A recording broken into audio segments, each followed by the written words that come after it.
We are Geekcentric, and you can be too.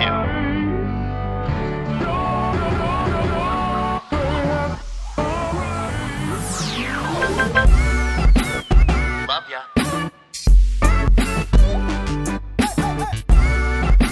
Get home safe, guys. Peace.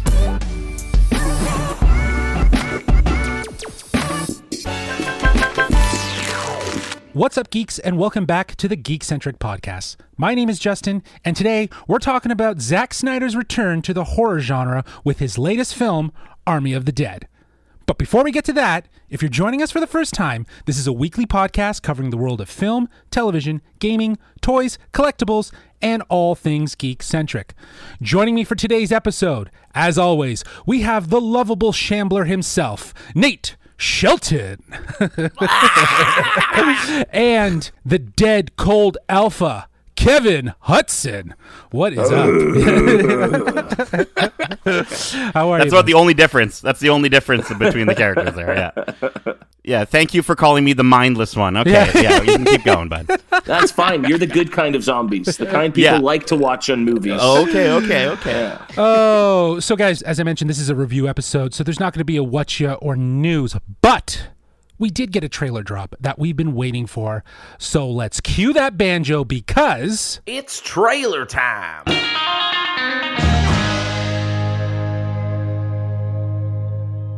all right, so this week we got our first look at Eternals from director Chloe Zhao, Marvel's next team-up movie, if you will. This has a star-studded cast. We have stars such as Gemma Chan, Richard Madden, Kumail Nanjiani, Liam McHugh, Brian Tyree Henry, Lauren Ridloff, Barry Keoghan, Don Lee, Gil Birmingham, Haresh Patel, Kit Harington, Salma Hayek, and Angelina Jolie. Wow, that is a huge cast, and I'm sorry if I butchered any of those names, but I'm interested to hear what you guys think because, we only got a bit of a tease in that sort of big Marvel piece. So guys, what did we think of the trailer? Nate, let's start with you. You know what? I really enjoyed it. It looks different than any Marvel movie that I've seen before, and I think that's a really good thing. I think a lot of people are sort of criticizing the trailer because they're afraid it doesn't feel enough like a Marvel movie. But then again, I feel like there's been Marvel movies in the past where we've probably said that about the trailer, and they turn out to be some of our favorites. So I'm really stoked for it. I think the cast is excellent.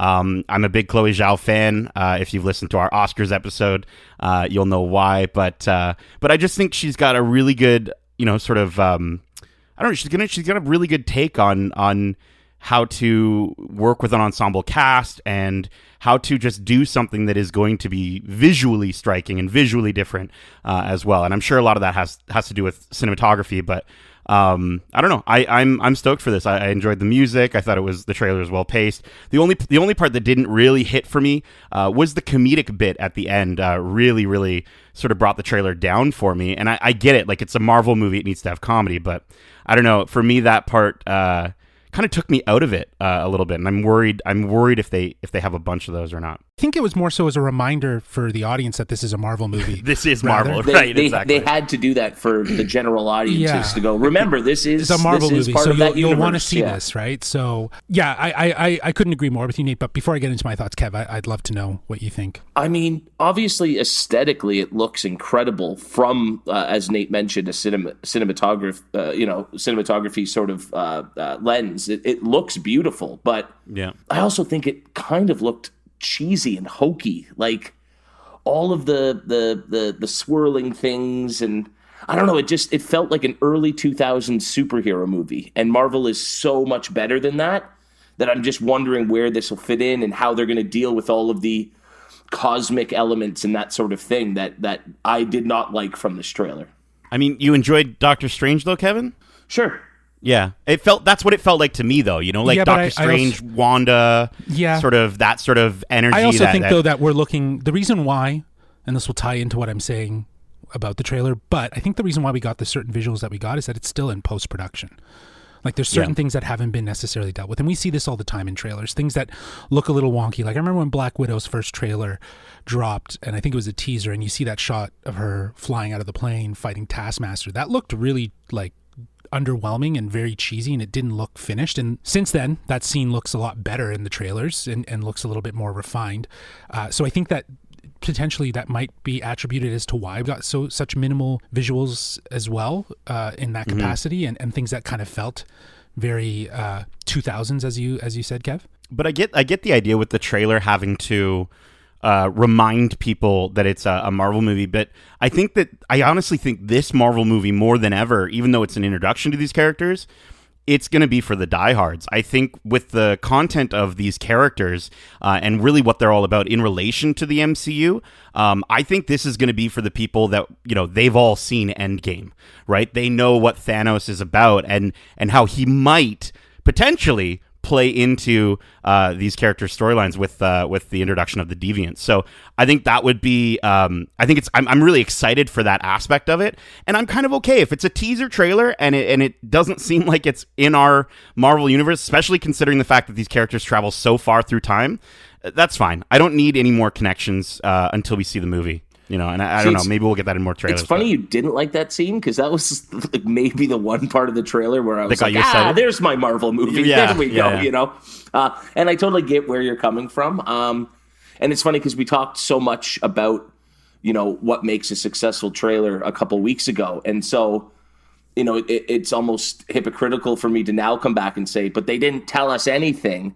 And, right. And again, that's a good thing, but I didn't get any attachment really to any of the characters or anything through this. I'm almost wondering if it's because it feels like they're throwing like 10 new characters at us with this movie. And so I think it'll be a very difficult sort of balancing act to do so. I guarantee a lot of these characters they're not going to be the main. We're going to have maybe 2 or 3 that are really going to stand out and eventually maybe even get their own movies. But I'm sure I can't see. Marvel does a great job with ensemble casts. This many characters, I can't see them nailing. I just can't. I think the point of this film is the ensemble rather than individual characters. It's not necessarily about one character. It's what they mean together. That being said, this first Eternals trailer seems fleeting, doesn't really have much beyond visuals. While we're introduced to a cast of would-be Avenger replacements, we really don't get much of a reason as to why they're making their move so public after eons of secrecy. We're not introduced to their threat, the Deviants, as Nate referred to, which have also a lengthy history in the cosmic comics of Marvel. However, this teaser does show us one thing, if not the most important thing, and that is this will be unlike anything we've seen in the Marvel Cinematic Universe. And that is the point of this teaser more than anything, in my opinion. The reliance on the visuals helps anchor that this is going to be different from what we have conventionally seen and what we know about Marvel films. Also, I think a huge part of this film will revolve around love and compassion in some form. We see that sort of echoed in terms of the relationship between two characters, while also sort of this compassion and endearment for humanity by not necessarily getting involved and allowing them to kind of figure their things out throughout the course of time. That's kind of set up. But again, this is a teaser at its best that doesn't give you much, but sort of a tone and a mood, and I think it hit it out of the park. I'm excited for this, and I think that there's more that we're going to see. We're going to get a traditional trailer down the road closer to the November 5th release that will give us more about the enemies and the typical sort of like outline of a story, so we understand the circumstances. But for a teaser, I'm excited. It looks great. I mean, I personally find it interesting that I don't know if I've seen a Marvel movie kind of get ragged on by the internet quite as much as this one has so far. And it's all based on the idea of, oh, so now you're getting involved. So you watched that whole Thanos thing go down and did nothing, Eternals, but now you're getting involved. So like, but I think that's what the is movie's it that they're? Yeah, they better answer that like right off the bat. Yeah. You know what I mean? Because it has gotten a lot of people making some pretty good memes and stuff like that. It's been pretty good fodder since the trailer came out. Yeah, I think that it won't be something that they address right off the bat. It'll definitely be something that'll be addressed in the film in some capacity, one way or another. And that's what's so intriguing about it, right? Exactly. It's like you have this puzzle piece and you have no idea how it fits. and it looks like it can't, but then it There's does. been people that have already broken down some of the visuals and the stuff in the background. I'm sure you guys have checked it out. There's a lot of Captain America iconography that's kind of like featured throughout the trailer. So it'll be interesting to see how the association of Eternals is tied with heroes and the idea of heroes, and that maybe again kind of a leap pad from sort of the Falcon and Winter Soldier, but the iconography and sort of symbolism of hero and the identity of hero. So who knows what will come? But I don't know. I'm excited. I do agree with Kevin though. There wasn't enough to necessarily hook fans, but it was enjoyable. And Chloe Zhao. Yeah. Oh, man. I mean, come on. She's going to be incredible. And the fact that she's already announced, yes, Mephisto is going to be in the film, guys. It's going to be amazing. I'm so stoked. Great. Awesome. Well, guys, thanks for taking the time to quickly chat about that. But I think it's time that we get into the topic of the show.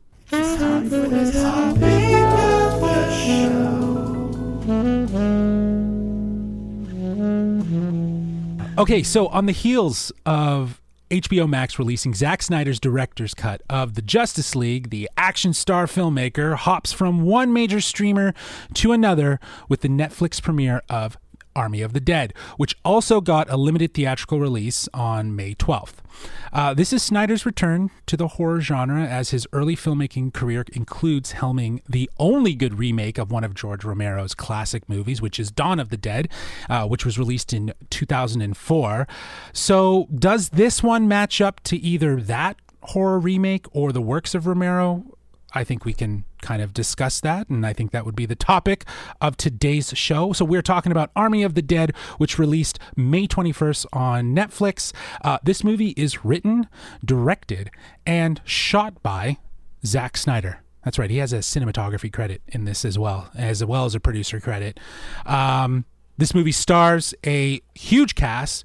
This includes Dave Bautista, Ella Purnell, Omari Hardwick, Anna De La Ruga, Theo Rossi, Matthias Schweighöfer, Nora Arzunader, Hiroki Sanada, Tig Notaro, Raul Castillo, Huma Qureshi, and Garrett Dillahunt. Sorry if I butchered any of those names. And just to give you a little bit of a synopsis here, after a zombie outbreak in Las Vegas, a group of mercenaries take the ultimate gamble by venturing into the quarantine zone for the greatest heist ever. Sounds great on paper, doesn't it? Oh boy, doesn't it? Doesn't it? I'm just like, honestly, I don't know. It's so, guys, like we start all of our reviews, let's just jump right in with our high level thoughts. Kev, let's start with you. I mean, I'm not sure, but I think I might have been the most excited for this of the three of us. Yes. Mm-hmm. I mean, I'm not a huge Zack Snyder fan, but zombie Dawn movie of the fan, Dead. Yeah, I don't like horror movies, but don't mind zombie movies. Right. I mean, I liked Walking Dead. Yeah. All that sort of thing. Okay. But like Dawn of the Dead is first or second my top Snyder film, I think. And so I had a lot of anticipation going into this one, and maybe overhyped myself, especially because a lot of the early reviews came back pretty positive. And so I thought this is a surefire, fun evening at the movies, if you will. And it was anything but that. Mm-hmm. Yeah. Mm-hmm. Yeah, I was so just bummed out by this movie. Apart from two really great scenes, it was the other 2 hours and 15 minutes just dragged on. I couldn't wait for it to be over. They call it the greatest heist of all time. It was the farthest thing from a heist movie. Yeah, heist was so inconsequential and inconsequential and underwhelming. Yes. Like there was so much that didn't work. And on paper, like you said, there was so much that could have gone well. Yeah. So that's why it was disappointing, I think, for me. 100%. It sounds better as a pitch than it does as what we got from this movie. I agree with you. Nate, why don't we get your high-level thoughts on this sucker? Yeah, well, I was writing my notes here, and like we're going to be talking about what worked and what didn't work in a moment. But I'm like, most of this is like what didn't work. So for my high-level thoughts, to be honest with you, it starts as a fun zombie movie. It really does. But it's full of no, I wouldn't even say it's full. It's overstuffed, full of Zack Snyderisms and dialogue that tries so hard, like way too hard, and incredibly inconsistent pacing.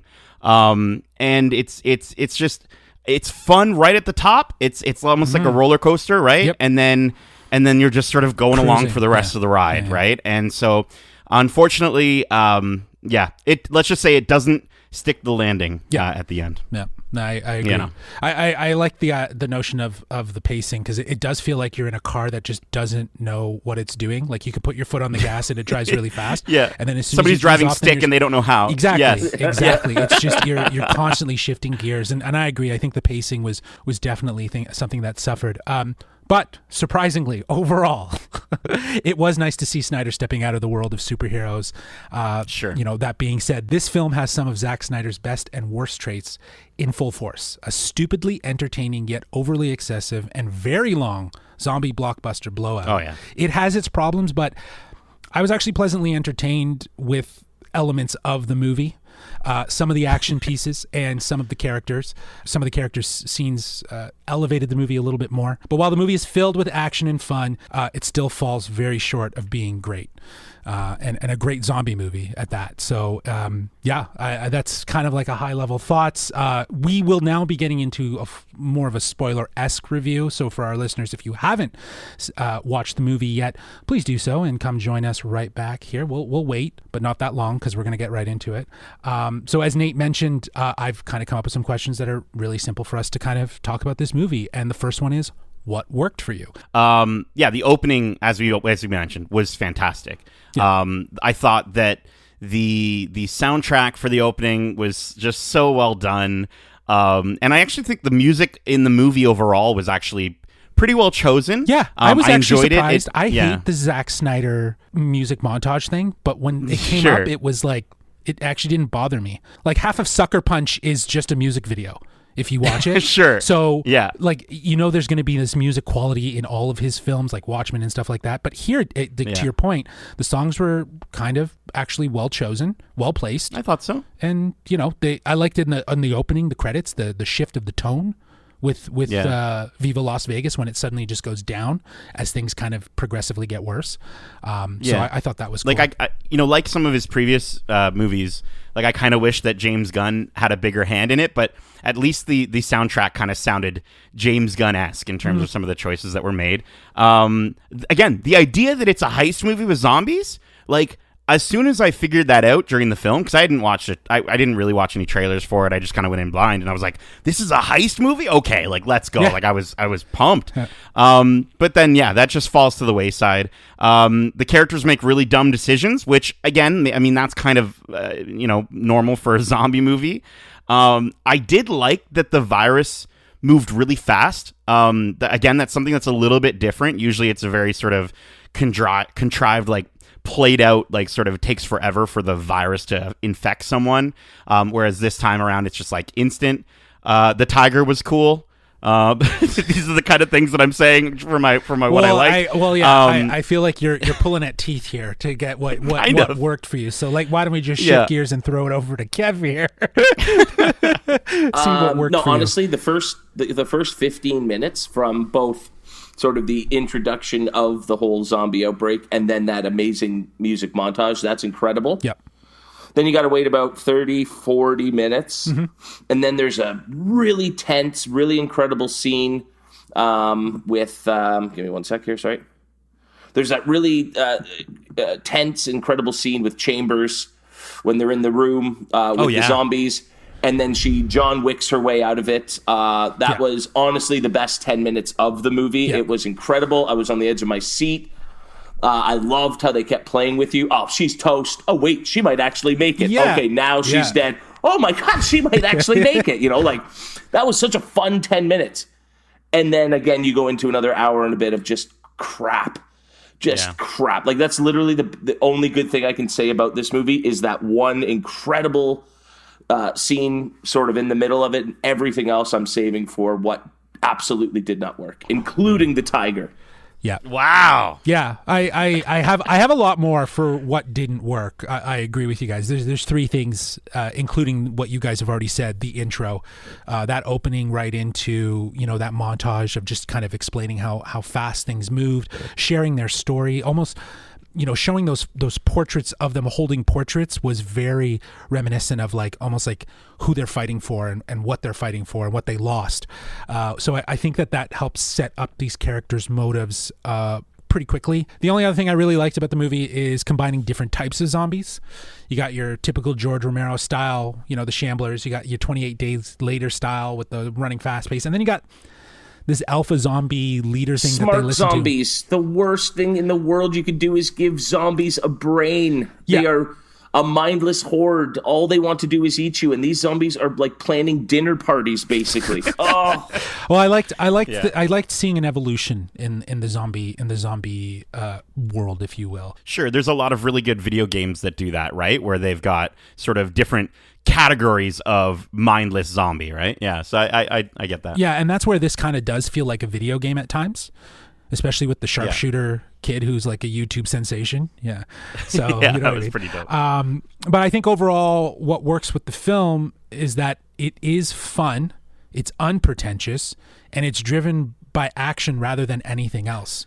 It's not. It's unpretentious. I think it knows what it is in the sense of really what when we've it talked about. stops at 2 or 3 different times to give you wooden dialogue filled like heart to heart moments that just don't amass you anything. Could not care less about. Oh, we're gonna get to that. We're gonna get to that in that is the fully one portion. pretentious. Those scenes. I feel like those moments, to your point, are supposed to add more depth that really go nowhere, and that's kind of what it will get into. Well, why don't we just get into what didn't work? And I'll just we're like zombies, like gnashing at the teeth just to rip this movie apart. I'll start by, just because of that point, let me lead in that was one thing that didn't work for me, was how there was sort of this dialogue and this misrepresentation that he was trying to almost spin you. Like you described it really well with Chambers' character, being chased and how he played with you. Like, is she going to make it? Is she not going to make it? Like, there was a lot of that, and that sometimes found its way into the dialogue, which I didn't really want to have. And it fell apart. Literally lines, Justin, there's literally lines like, it's so blunt. Like, I don't trust you. I'm more important than that guy. Like, what? Like, these are terrible. Like, it's terrible writing. Like, imagine if James Gunn had written this movie instead of Snyder. Like, you would have gotten an actual... That's his second James Gunn reference. I think he wanted I'm James just Gunn. saying. I wanted him to be a part of this for a heist movie with a large cast like this. Yeah, he's doing that. It's called perfect. Suicide Squad. Great. Then let's just watch that movie. I don't want to watch this one. Yeah, like, just you keep saying you had fun with it, but I had so little fun. Like, other than the character of, what was his name? Dieter? Yeah. Dieter, yeah. Dieter was great. Yeah, he was hilarious. Every other character, like all the women were like interchangeable. I got confused who was who at certain points. And nobody had a good line of dialogue outside of Dieter. Nobody had a and like, you don't make me attached to a character in a zombie movie by making them like, you weren't a good enough father. Well, I'm sorry. I loved you, daughter. Like, that's crap. No, make me laugh and like to watch somebody on screen so that when they are killed, I'm sad. Sure. But don't give me this backstory to sort of make them important or something, because it just fell flat and didn't register. Well, I think that's one of the things that didn't work for you were some of the character dynamics. I think what I'm referring to as in fun is in terms of like just the stupid action nature of it. Like, I don't know. Sure. My appreciation for zombie movies, and maybe a little bit of background, is that sort of that notion of a zombie movie being like a run and gun sort of kill. Like, it is a live sort of video game story-esque sort of thing. It's evolved into that. I was a huge fan of George Romero stuff in my early years of like when I went to university, and finding its way through. And Dawn of the Dead I actually really enjoyed, and I think was way better than this movie in terms of its sort of tight, cohesive narrative of what he did with that. This again does feel very bloated and over the top. The one thing I don't like about this film is that the plot serves more as a framework for these action scenes, which I did enjoy, if that makes sense. Okay. Right? Like the plot isn't really as interesting as obviously the action scenes in some cases. Yeah, I don't know. I kind of, with a movie that really, I think, relies so much on its lore. I mean, I don't think this movie's confident in what it wants to do. Some like really super weird narrative decisions that didn't pan out the way that I think it was intended. Just to go along with like talking about some of those characters. Like, first, Damon, by the way, is a character that's in the movie for about 4 seconds, comes in with Guzman and Chambers, and then gets angry and leaves for no reason. Like, there was literally no point to that whole moment. He didn't want to be a part of going into the quarantine to get zone the zombies. Okay, cool. Why even have that character exist then? It made no sense. I guess you needed a character to go, this sounds really stupid.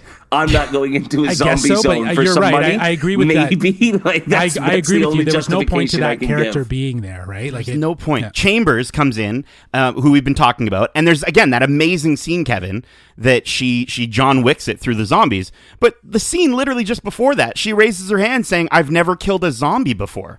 Like, yeah, and then she kills the hell out of zombies. Right, exactly. Yeah. And I'm like, that's cool and all, but I don't think that plays out the way that I think it was intended. I think there was probably something that was cut and moved around that would have maybe made that even more rewarding when she has that moment. Martin killing Chambers, and again, we are in spoiler territory, right? So she's holding the fuel, and it's just, what a terrible decision. I know you're the bad guy because you constantly wink at the screen saying I'm the bad guy. But don't shoot, like, don't kill someone holding fuel that you need to get out of this zombie apocalypse for some non-existent feud that they were having that, like, absolutely this guy out of nowhere. He was mad at her for one thing she said, and so all of a sudden he's willing to kill people for no reason, right? Well, and then even her death then.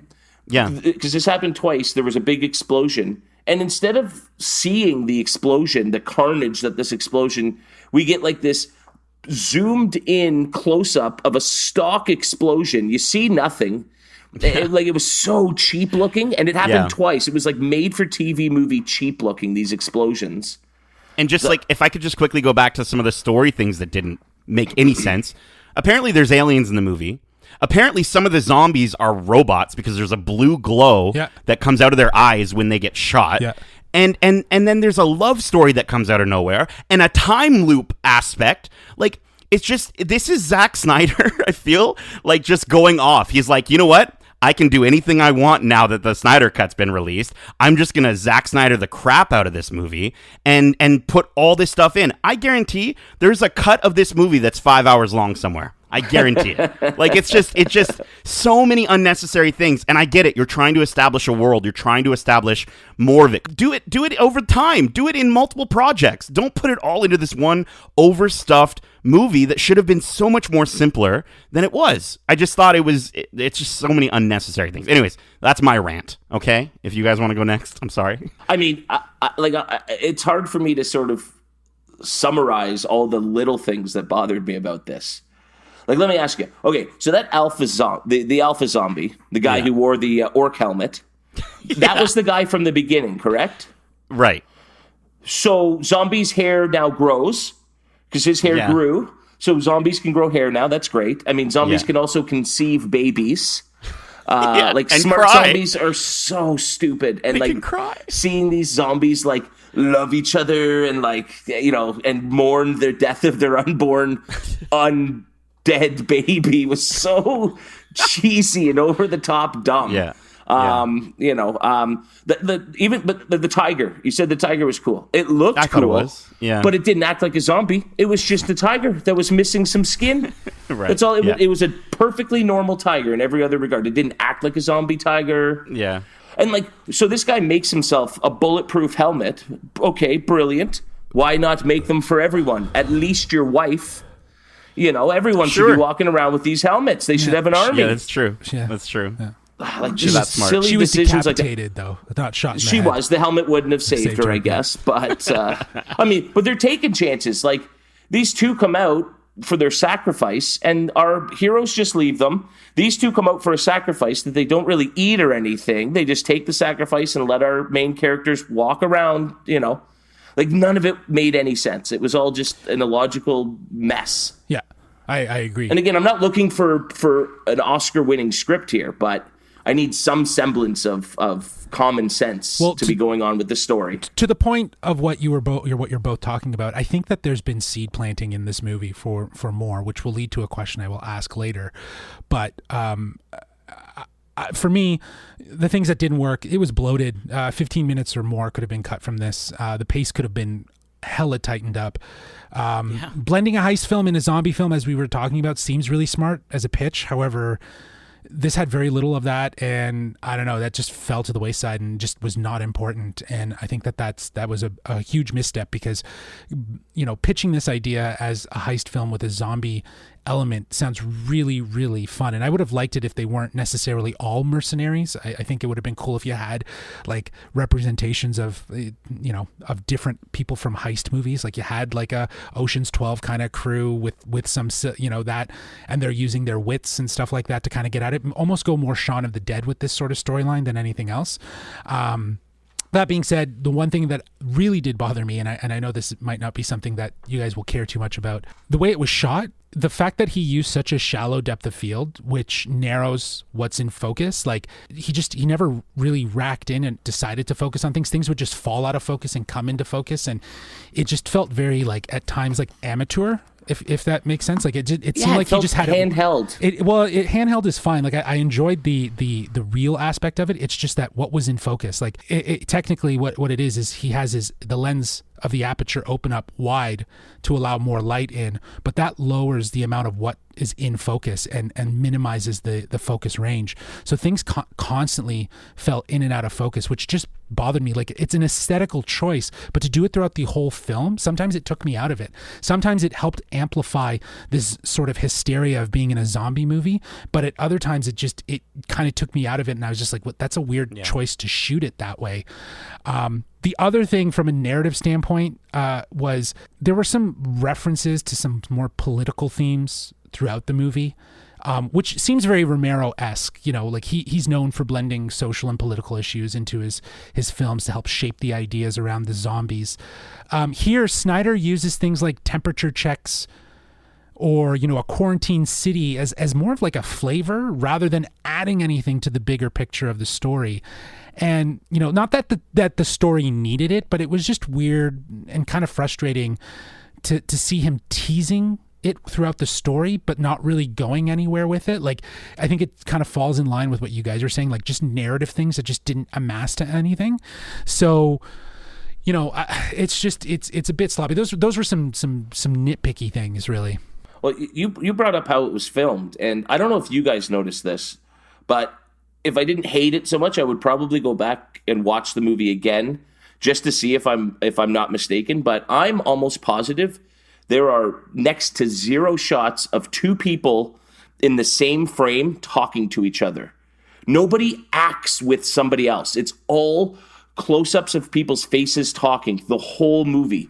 And so you never get two actors in a shot acting together.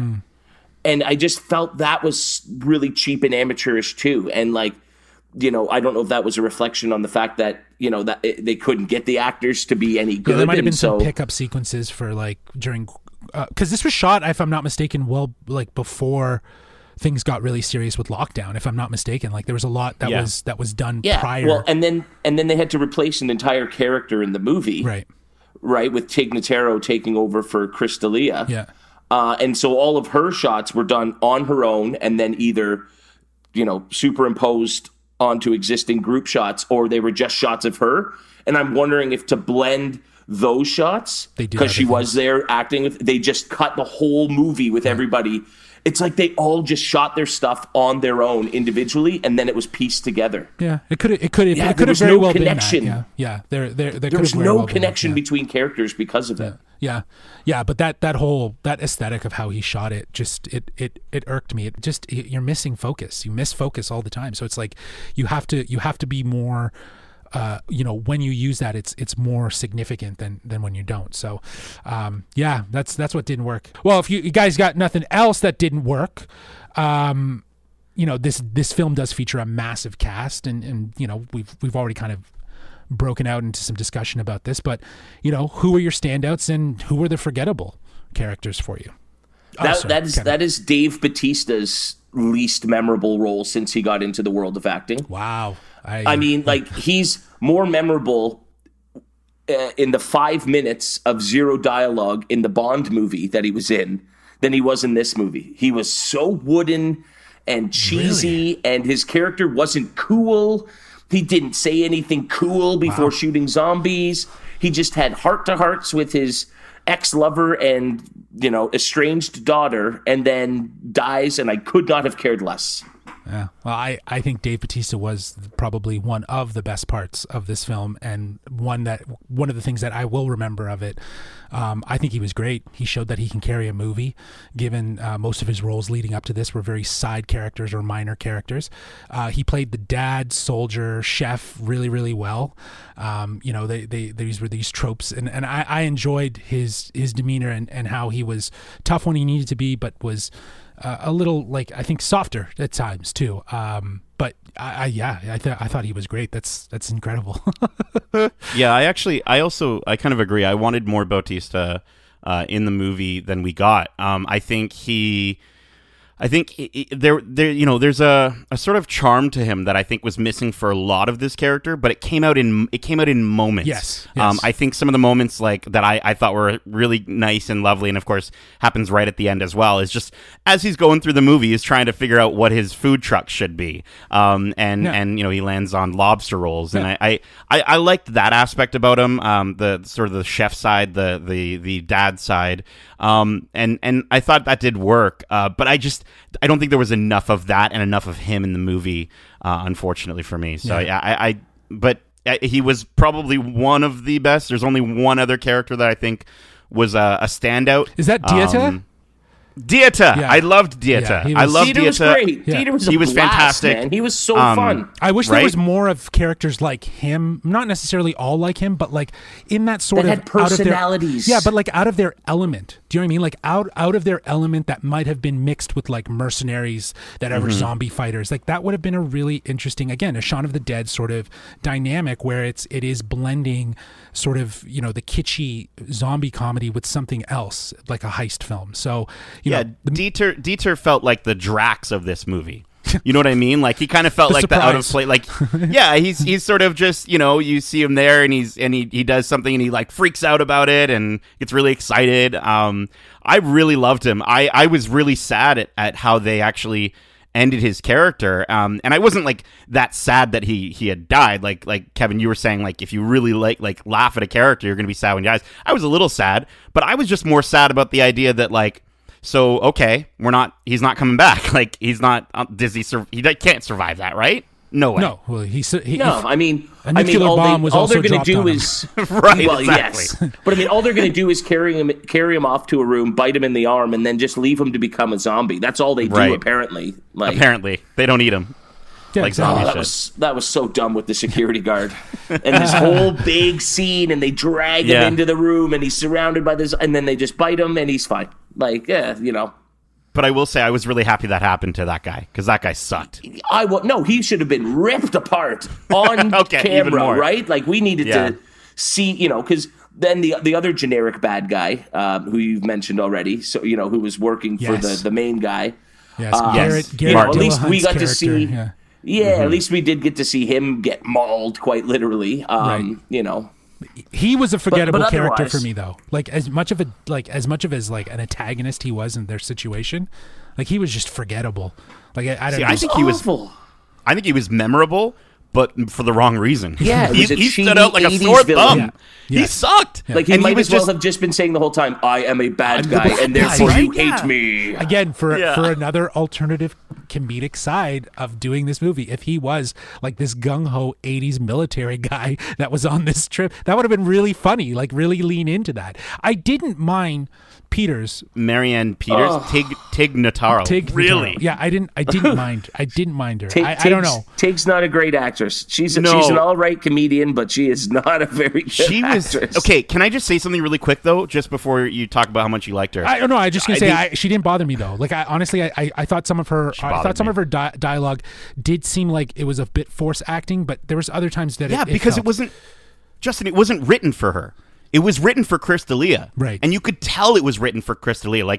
As soon as I found out that Chris D'Elia was supposed to say those lines, I had already seen the movie, but I thought back to it. I'm like, holy crap. Yeah, That would have been so much better delivered by Chris D'Elia. Now, say what you will about what's going on with him in the whole sexual harassment they had thing. to get rid of him, and that's fine. I get but that. They could I have get rewritten that. her lines to fit her. You know, and as she's a comedian. Let her write her own lines that fit into Yeah. the context of the story, and it would have felt more natural and less tacked in. Forced. I do like though that they recast it as a female. I think that was a good choice, right? Sure. And it just also goes to show just the sort of dexterity of some of these characters. They're not writing necessarily gender into them. They can alter that. So I thought that. Well, that it's funny. was- They that was kept cool. calling her like dude and man, I think, and it's almost like you were just supposed to go, okay, you know. That's her personality, and that's just who she is. But there were a few scenes where they literally addressed her as like a man or the guy, and it was just brushed off. You know, I mean, the way it's shot, didn't have Kevin. a choice. Well, to your point, the way it's shot, like it's possible that Chris D'Elia's body might be in this movie. Like there were scenes where she was like sort of cut out, and you see like an arm or a side of her, and I'm like, that might just be Chris D'Elia's back. To be honest with you. Yeah. Oh, The other thing that kind of ties to something that we were talking about that just didn't work for me at least, and I thought was really weird is just how Snyder goes for like trying to surprise you with certain character developments. The scene I'm speaking of is with Scott and Maria outside of the elevator, and it looks like they're going to have like some sort of a future. Oh, they have their cheesy little reconnection moment. That comes out I of always feels like loved nowhere. you. Right, and then Yeah, he come on. sacrifices. Why else do you think I'm here? He sacrifices all of that just for a shock value. Do you know what I mean? Like That was great. I love that. I'll take that all day in a Yeah. movie like that, man. I that just- was out of nowhere. Yeah, That I was guess. great. I guess so. I guess I can see the appreciation in that, but I just felt like it just felt so sentimental and built up, and then suddenly it was just ripped from you, and it was like, okay. Like at that point, it's just like, why even bother, right? I just. But I what don't do you know. want them to do? Like run to the helicopter holding hands? Like I don't No, want that I just, crap I in a just don't zombie know. movie. I just, if the whole point was just to set up that there's a connection that they were going to try to have a future, only to kill her, why not just set up that they're best friends? There was already a setup there. They were best friends. They were in it together. You know, he turns around and they didn't need to add that other element. There was already an element there that would have worked for this wow factor. But he just implemented this new sort of character element. He's like, oh yeah, I'm gonna really get them, right? Like, oh yeah, they're going to try to have a future, and he's going to have a new family and all this. And no, that's not it. Because I knew he wasn't going to come out of that alive. Like you watch a zombie movie and you know that most of the people that are in this film are going to die. Right. If there had been maybe 4 scenes of that prior, of the love, you know, sort of blooming, then yeah, that would have been a much better like sort even of way to go about it. instead of halting your whole movie and having them talk 4 or 5 straight minutes, Yeah. spread that out over the movie where they're revealing this to each other and to us as an audience, and then she could have said one more final thing and then the death, you know what I mean? But like but that was an issue with the pacing. He just would halt this tense zombie movie to have these heart-to-hearts between characters that you're like, there's a nuclear bomb coming in 32 minutes. You don't have time to sit here and share your feelings with each other, people. And you want to talk about really dumb character motives. The whole daughter going in there Yeah, to that was stupid. save that Yeah. person. It was so dumb. And then the helicopter crashes at the end of the movie, and we don't even see the body of this woman that she cared so deeply about that she went into a zombie zone. Oh, yeah, she And then the died. helicopter crashes. She must have died, but we don't see the body, and she doesn't even care. It was like, what was the point of this whole movie then? It was so bad. That was such a waste of time. I agree. I think that was, you know, that was the pivot of the film. It was like, if you didn't think the heist mattered at all, well, now it really didn't matter, because now they were just like, save the daughter. So it was like, it was really, really bad. Okay, so we're getting close to the end of this review here. One question before we get to our final thoughts, though. Clearly, as we've been talking, this movie's long, and there's that you know, additional ending with you know, Vanderhoof ends up out of the vault with obviously bags of money. He gets to an airport, rents a plane with his dollars, and you know, discovers on the plane that he's been bitten. And the last time we saw him fighting a zombie was with Mr. Alpha King Zombie. So it looks like these are seed plants for a sequel. And I think, you know, to Nate's point, I noticed both of those elements and had to go back and check about the robot situation.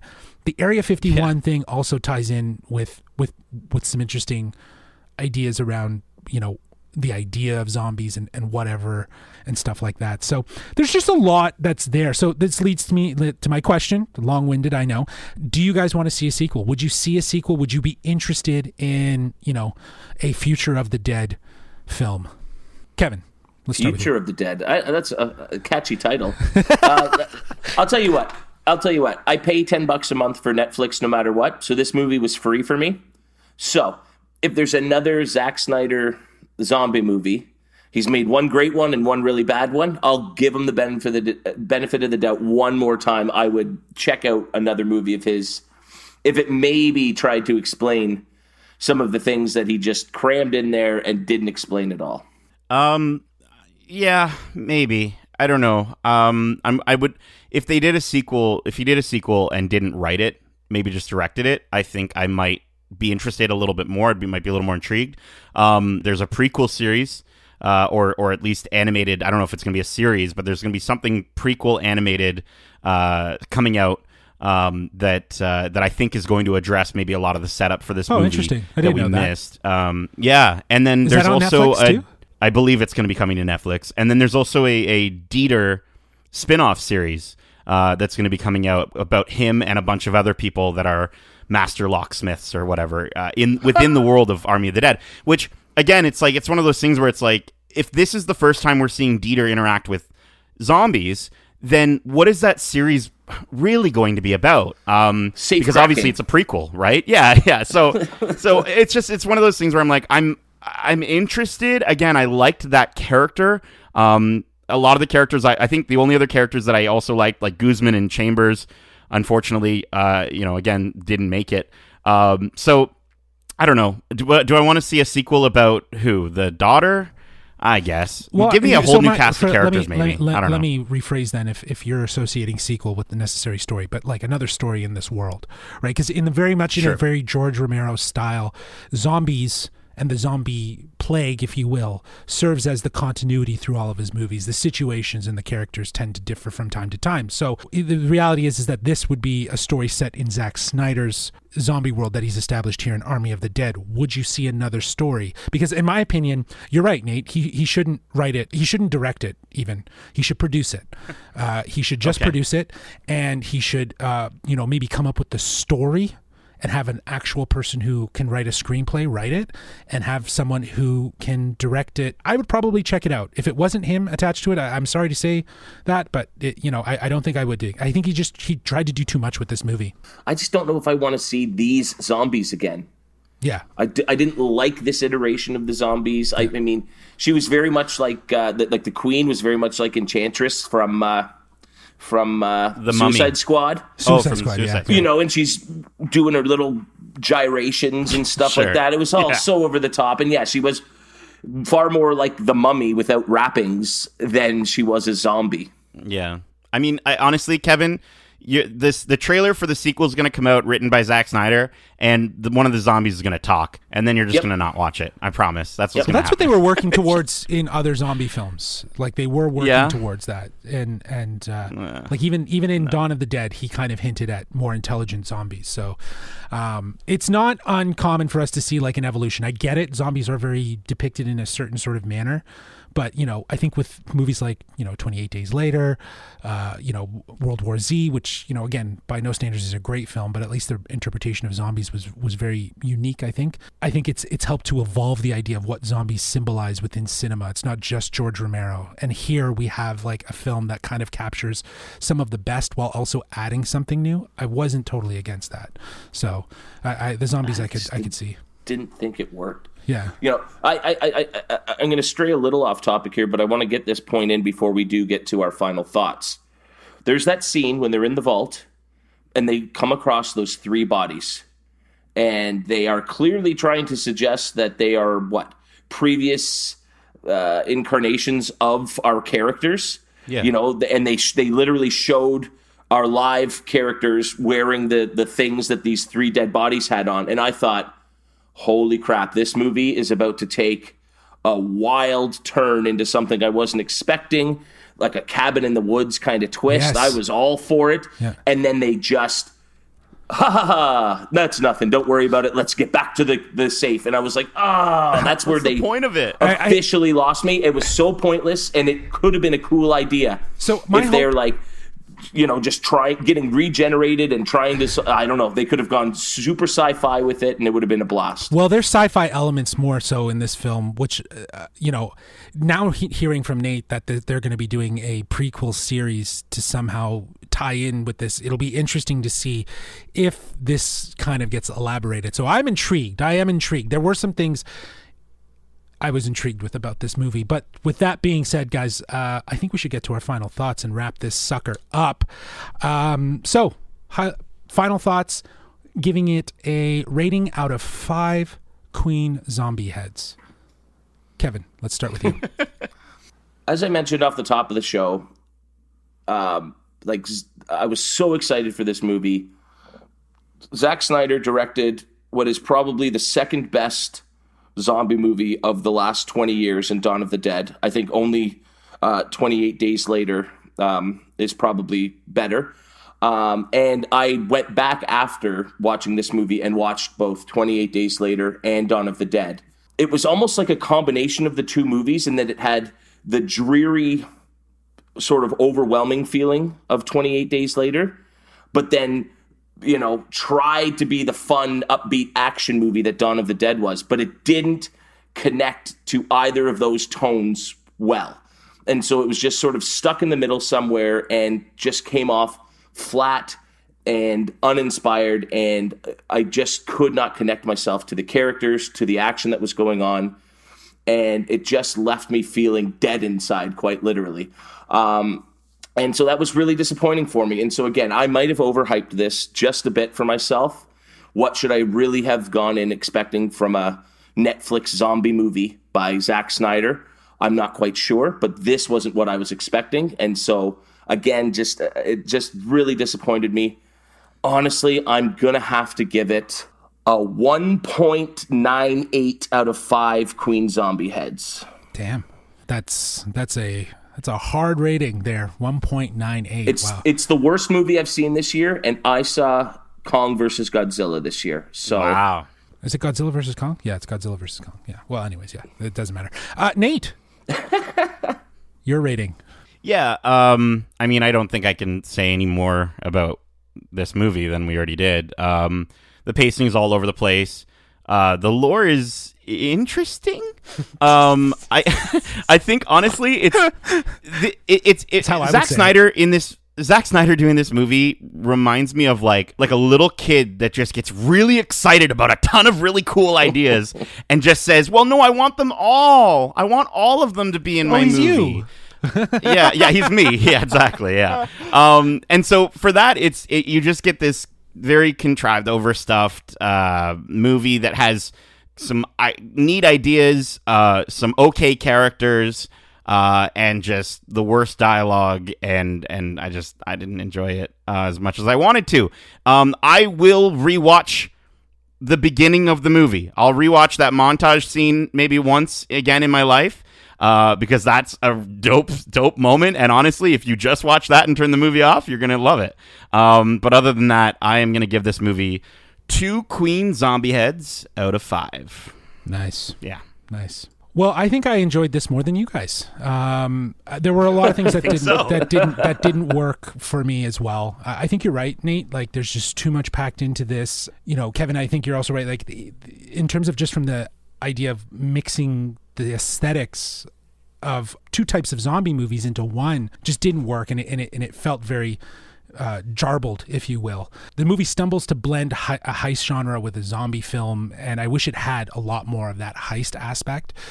However, Army of the Dead ultimately doesn't take itself too seriously, and because of that, it seems to know that it's just a movie for mindless fun. The movie is somewhat elevated by a mediocre cast, led by Batista, and I thought there were some really great comedic moments, probably all from Dieter. There are some great elements to the movie that keep this bloated runtime kind of moving. You know, I have intrigue, as you pointed out, Nate, with some of the lore, this king queen zombie idea, some of the things that they were planting. A zombie tiger, sure, whatever. A nice little sort of addition. I did enjoy the sequence with involving a zombie used to set off some traps to try to see how the safe was protected. Sure. However, this just wasn't enough, though, for a full-fledged jackpot. All that to say, I'm going to be giving this movie a 2.8 out of 5 queen zombie heads. So I still had fun. That's lower than I expected. Yeah, I still had fun. But I just think that like it's definitely jarbled, and I can see why there's problems with it. But I don't know. Maybe I walked into this one just knowing that it's going to be a bad shoot 'em up zombie movie, and I had very little expectations, really. Like it just. And if it was just a shoot 'em up zombie movie, Justin, then I think I would have given it a higher score. If Yes, it was agreed. actually fun. Yeah. The beginning of the movie was fun. The John Wick scene was cool. The rest of the movie was just so disorienting. It was just don't. Anyways, And they literally found every way they could to have the zombies not interact with the people, and that is the opposite of a zombie movie. Yeah, Right. that's very true. Well, that is it, guys. That was fun. Enjoyed that? Yeah, Tearing that. I think we made it out alive. Yeah, I think we did. We did the podcast. We're in. We're out. Let's do this thing. Yeah, pooping on that movie was more fun than watching it. That's for sure. Awesome. Well, that wraps our review. But we want to know what you think. Were you a fan of Zack Snyder's zombie flick, or was it a dud? Now, you don't have to break into a zombie-infested city to let us know. You can simply email us at wearegeekcentric@gmail.com. That's wearegeekcentric@gmail.com. We hope you enjoyed this week's episode. If you did, please give us a rating on Apple Podcasts. 5 queen zombie heads is the minimum, or stars, whatever you want to call them, that you can leave there for us. So please leave us a rating and a review. Let us know what you think. If you enjoy this, if not, let us know. Anything. We are Geekcentric, and you can be too, which means you can check us out on YouTube at youtube.com/geekcentric. Follow us on Twitter as well at GeekcentricYT, and follow us on Instagram at We Are Geekcentric. Also, we have our ongoing Watch Club series for Disney Plus's latest Star Wars animated series, The Bad Batch. So be sure to check back here on the podcast for episode 5, which is dropping this coming Monday. And for our gaming fans, you can join Nate over on Twitch. I saw that you snagged a holographic Charizard there, Nate. I did it, dude. Dude, you did I it. was. Must feel good. Must feel good, eh? Watching that clip, you were like shaking. All that money you've spent, you're just like, yes. Yeah, go to our Twitter if you want to see me just shaking. I've probably spent more than the card is actually worth just trying to get it. Yeah. But yes, does it ever feel great to pull it on a stream? The thrill It's of the pulling thrill. it, and Yeah. like your pure scream of elation is it was honestly like it was heartwarming. It was awesome. I felt good for you watching it. Very cool. Well, I mean, if you want to see me rip packs and get even more amazing Pokemon cards every Sunday night, Snap Sundays, a bit of Pokemon Snap, a bit of Pokemon packs, and I've also, speaking of scary things, I've been getting into Resident Evil on stream as well, and it's funny, I did my last Resident Evil stream, and I started playing the game, and I have a channel reward where you can, if you earn enough Nate coins, you can actually spend it on having me open a pack. And so because people who were watching were just getting so scared, they would just constantly make me open packs, and I'm like, guys, can we stop for a second and actually play the game? And they're like, nah, we still want you to open more packs. So, awesome. If you get scared, I've got ways around it, but it's definitely a ton of fun to see me scream, whether it's for a crazy, scary monster lady or it's a Charizard card. So come on over, twitch.tv/NatePlaysGames, and check out my Instagram, which is just at NatePlaysGames on Instagram. Ooh, to see when I'm official. going live. So official. Official. Yo. I got it. That's good. That's good. Well, that's it for us. Kev, Nate, thanks for joining me for today's deadly review. Until next week, as we say, Love you. Brains. I mean, stay home safe, guys. peace.